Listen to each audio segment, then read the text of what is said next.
जय हिंद दोस्तों, आज हम इस वीडियो में भारत के सबसे खतरनाक कमांडोज फोर्स के बारे में जानते हैं। देशवासियों की रक्षा करने के लिए सेना से सबसे जाबाज और शक्तिशाली सैनिकों को चुन चुन कर बनाते हैं उनको और भी शक्तिशाली यानी कि कमांडो, जो मानवता की रक्षा करते हैं और इंसानियत की दुश्मन पर काल बनकर टूटते हैं। भारत के जितनी भी कमांडो फोर्स है वो हमारे देश की आन बान शान है, वो देश की जान है। दोस्तों, आज हम इस वीडियो में विस्तार से चर्चा करेंगे एनएसजी कमांडोज के बारे में। एनएसजी यानी कि नेशनल सिक्योरिटी गार्ड। इस फोर्स की गठन ऑपरेशन ब्लू स्टार और तत्कालीन प्रधानमंत्री इंदिरा गांधी की हत्या के बाद 22 सितंबर 1986 को औपचारिक रूप से गठन किया गया था। इस फोर्स की रिटेंशन 16 अक्टूबर को बनी थी और उसी दिन को एनएसजी की स्थापना दिवस मनाई जाती है। एनएसजी की गठन आतंकी गतिविधियां और देश को आंतरिक परेशानियों से बचाने के लिए इस फोर्स की गठन की गई थी। दोस्तों, 1986 में एनएसजी का गठन का प्रस्ताव आया था और 22 सितंबर 1986 को यह फोर्स अस्तित्व में आई। एनएसजी के कमांडोज हमेशा काली वर्दी में रहते हैं, इसीलिए उन्हें ब्लैक कैट्स भी कहा जाता है।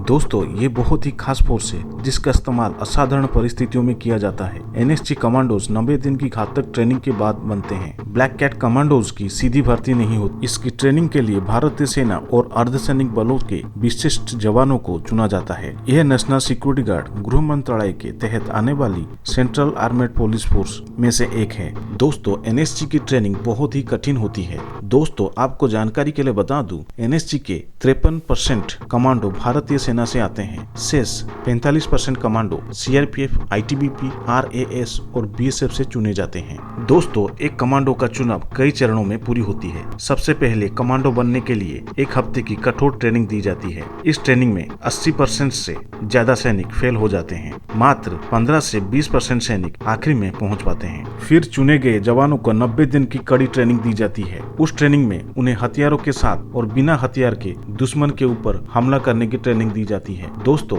ये कमांडो 3 महीने की कड़ी ट्रेनिंग पास करने के बाद बनते हैं देश की सबसे खतरनाक ताकतवर कमांडो। एक ब्लैक कैट कमांडो को फिजिकल ट्रेनिंग के लिए उम्र 35 साल से ज्यादा नहीं होनी चाहिए। सबसे पहले फिजिकल मेंटल टेस्ट होता है। 12 हफ्ते की चलने वाली यह ट्रेनिंग सबसे कठिन होती है। यह ट्रेनिंग के बाद जवानों की फिजिकल फिटनेस 80% से 90% तक बढ़ जाती है। दोस्तों, नेशनल सिक्योरिटी गार्ड कमांडोज को एक गोली से एक जान लेने की ट्रेनिंग दी जाती है। दोस्तों, आइए जानते हैं अब तक की एनएसजी की कुछ चुनिंदा ऑपरेशंस के बारे में। नेशनल सिक्योरिटी गार्ड का गठन ऑपरेशन ब्लू स्टार के बाद हुआ था, इसीलिए उसे पंजाब में बड़े पैमाने में इस्तेमाल किया गया। 80 के दशक और 90 के दशक के शुरुआत में एनएसजी ने कई ऑपरेशंस किए। उस ऑपरेशन में ब्लैक थंडर 1 और ब्लैक थंडर 2 और ऑपरेशन ब्लैक हॉक मुख्य है। उस समय एनएसजी की पूरी यूनिट को आतंकवाद का खात्मा के लिए भेजी गई थी। दोस्तों, 1993 में जब इंडियन एयरलाइंस की एक फ्लाइट को हाईजैक कर ली गई थी, अमृतसर एयरपोर्ट पर मौजूद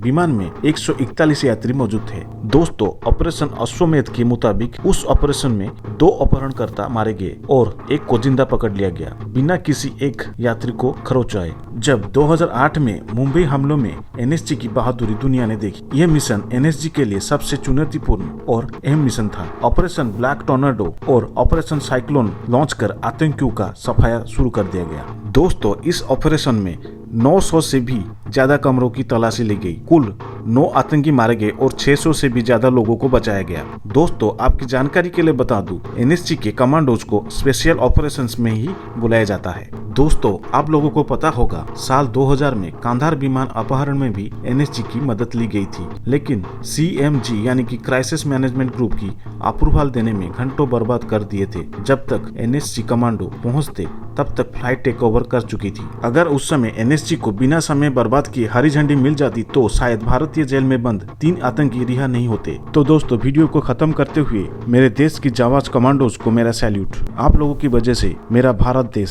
सुरक्षित है।